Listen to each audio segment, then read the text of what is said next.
کسی کے اندر موجود عیب کو اس کی پیٹھ پیچھے بیان کرنا۔ سیدہ عائشہ رضی اللہ تعالی عنہا سے مروی ہے، انہوں نے حضور سے پوچھا کہ بعض اوقات کسی میں کوئی عیب موجود ہوتا ہے اور اس کو اگر بیان کیا جائے، وہ تو اس کے اندر موجود ہوتا ہے، تو فرمایا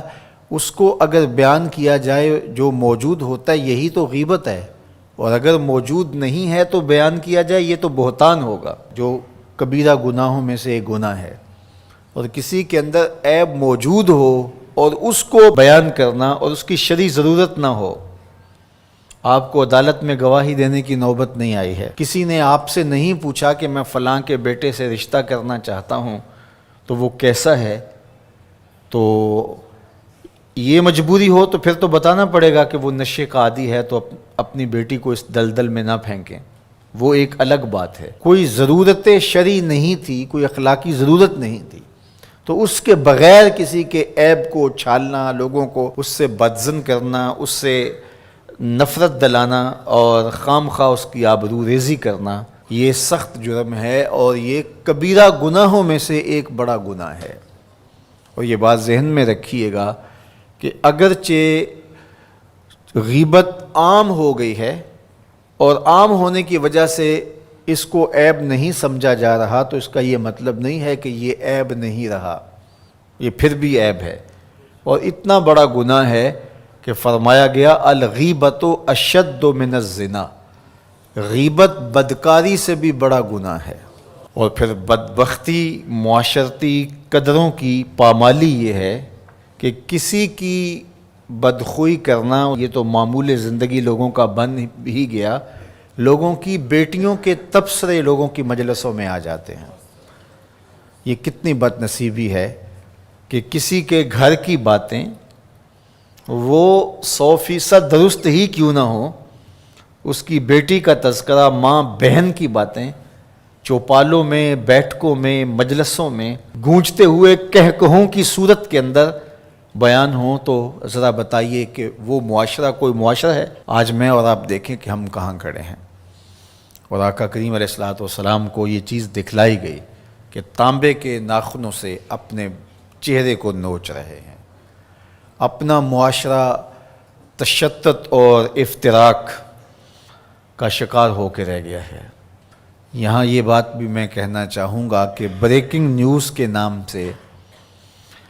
جس طرح سے چینلز کی دوڑ لگی ہوئی ہے، اور اس میں یہ نہیں دیکھا جاتا کہ کسی کی عزت کو اچھالنا قرار پا رہا ہے اور اس کا کیا نقصان اس معاشرے میں ہوتا ہے۔ اور تیسری بات یہ ہے کہ برائی کو نشر کرنے سے برائی کی حوصلہ افزائی بھی ہوتی ہے، اور لوگ گناہ میں دلیر ہوتے ہیں، اور اگر اس کو بیان کرنا ناگزیر بھی ہو جائے تو اس کو 100 پردوں میں ملفوف کر کے بیان کرنا چاہیے۔ ایک زمانے میں اگر کوئی ایسی خبر لگتی بھی تھی تو لکھا ہوتا تھا نون اور میم، نام نہیں لکھا ہوتا تھا، دونوں قابل اعتراض حالت میں پائے گئے اور پولیس نے موقع پر گرفتار کر لیا۔ تو نون اور میم لکھا ہوتا اور قابل اعتراض حالت، بس یہی ہوتا۔ اور اب یہ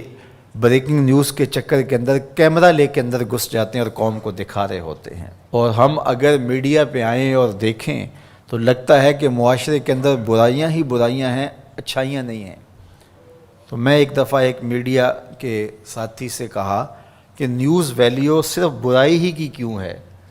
نیوز ویلیو اچھائی کی کیوں نہیں ہے؟ اچھائی کو بیان کیا جائے، برائی کو بیان کرنا مقصود بھی ہو تو اس کے لیے ملفوف لفظ ہونے چاہیے۔ آپ سورہ یوسف پڑھ سکتے ہیں، قرآن مجید کا اسلوب دیکھ سکتے ہیں، پوری سورت کے اندر منفی کرداروں کا نام نہیں ہے، چاہے وہ حضرت یوسف علیہ السلام کے بھائی ہوں یا عزیز مصر کی بیوی ہو، ان کا کنایے سے ذکر کیا گیا، اور جو مثبت کردار تھے سورہ یوسف اٹھا کے دیکھیے، بار بار یوسف صدیق کے لفظ آ رہے ہیں، یوسف یوسف کی پکار آ رہی ہے، حضرت یعقوب کا ذکر آ رہا ہے۔ اللہ اکبر۔ تو اچھے کرداروں کو ابھارا جائے اور برے کرداروں کا ذکر کرنا بھی ہو تو ملفوف طریقے سے، تو معاشرے میں صالحیت پیدا ہوتی ہے۔ لیکن جب ہمارا مقصود ریٹنگ ہو، ہمارا مقصود پیسہ ہو، ہمارا مقصود بیرونی نادیدہ ہاتھوں کا ایجنڈا ہو، تو پھر ہم ہوش و حواس میں نہیں ہوتے،